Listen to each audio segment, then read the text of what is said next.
Guys only audio पर ध्यान देना, वीडियो पर नहीं। चाइना और इंडिया के खतरनाक रियल स्टोरी। आप लोगों को पता है कि 1947 में दोनों देश आज़ाद हो चुके थे।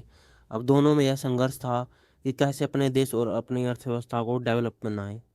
तो ऐसे में आप लोगों को पता है कि 1955 में एक बांडुंग समझौता होता है जिसमें सभी देश आकर प्रगतिशील देशों को मदद करते हैं, और इंडिया और चाइना भी अपनी बात रखते हैं कि हम लोगों को डेवलप करने में हमारी मदद करें।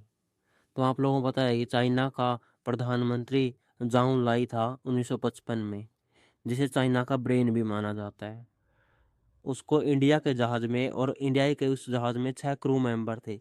उस जहाज को हांगकांग से जकार्ता जाना था, लेकिन वो हवा में ही ब्लास्ट हो जाता है और यह जहाज नाथुला आइलैंड में जाकर गिरता है। लेकिन उस समय उस जहाज में पीएम चाइना के नहीं बैठे होते, क्योंकि उसे अपेंडिक्स का दर्द हो जाता है। अब सारी दुनिया इंडिया को टारगेट करती है और कहती है कि ये बात तो भाईचारे ही करता है, लेकिन है ये एक आतंकवादी देश और इसको आतंकवादी देश घोषित किया जाए। चाइना के पीएम भी कहते हैं एक तरफ से प्रधानमंत्री जवाहरलाल नेहरू को कि मैं तो आपको टेररिस्ट देश नहीं मानता, लेकिन क्योंकि पूरी दुनिया और मेरी एजेंसीज भी आपको आतंकवादी देश कह रही है, तो ऐसे में आपको एक फेवर कर दूंगा कि इस इंटरनेशनल मैटर को, जो भी ये केस हुआ है, इसको आपके देश का सिक्योरिटी ऑफिसर लीड करेगा।